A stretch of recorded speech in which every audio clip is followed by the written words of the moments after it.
Okay, Year 10, and welcome back. This is part 3 of the poems work for this week. So I hope that you have watched Mrs. Vance's introduction and my reading of the poem. And then for part 2, I hope you've watched the explanation of how to do the planning. This is part 3. This is the idea now that we would consider how do we match our ideas together and make them into sentences, and then expand those sentences, adding extra detail to write paragraphs. And if you can write about 5 paragraphs, you have written an essay.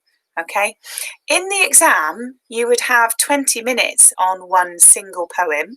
You're very lucky in a way that the exam board have chosen that you can have one poem printed in front of you.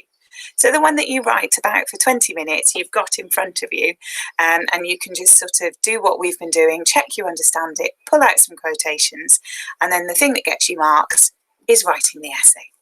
So hopefully you've already completed your plan, and now we're thinking about writing up the plan. Okay, so I'm just going to use the one that I explained in the planning video, the quotation tawny vapour, the idea on feelings of loss, that this was loneliness, and then my mini explanation in note form, wife is alone as her husband is fighting in South Africa, Boer War. Okay, now that idea is not fully explained. I haven't really gone into very much detail, and an examiner couldn't really understand from the way that I've written that what I was talking about.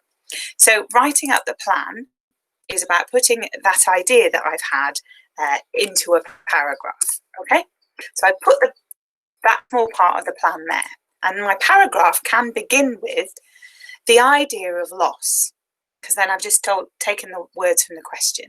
So the idea of loss is presented in the phrase, quotation mark, tawny vapour. Okay, and then I need to just have an explanation of what that means, what that might mean rather, because we don't know for sure.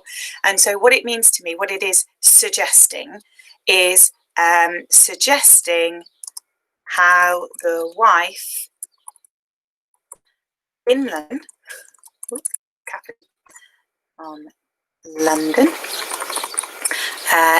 how she is feeling lonely. Okay, so that's quite a simple explanation of what that quotation means. Okay, now then I've added the extra phrase, this might also suggest, and she's lonely, but she's lonely because he's away fighting. Okay, so this might also suggest how London cannot comfort her when her husband is away fighting in the Boer War in South Africa.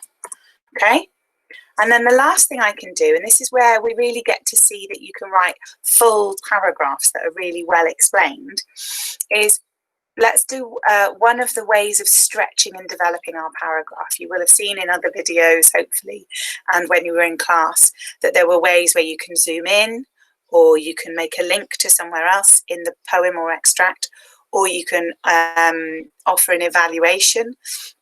I'm going to zoom in on the word, and I'm actually going to zoom in on the first word, the idea of the tawny, excuse me. And this tawny word means a dirty brown colour. Okay, so the smog and smoke that she's in being a dirty brown further suggests it's miserable. So yes, she's alone, and London can't comfort her. And part of the reason London can't comfort her is because London itself is a miserable place to be. In 1899, there was a lot of pollution, and London was not a particularly pleasant city to live in. The word tawny further suggests how miserable and sad she might feel because London had terrible pollution.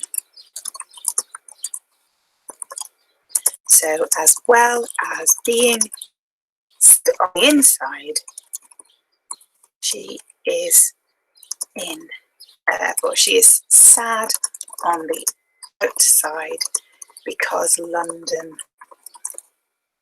is dirty and gloomy. That's a miserable word, isn't it? Gloomy. One of the really nice things, guys, about doing your work on the computers, admittedly, I'm typing mine into a slide, but I think even when you type it into the Google form, Google will suggest when you've made a mistake, like I just did then with the word because. And if you're thinking, oh, that's not very good, Mrs. used the word sad twice, you can sometimes, if you click on the word, you can find another word that means the same thing. So you can go and find other definitions. My computer's not doing it now. So explore or define the word sad and it will look it up for you.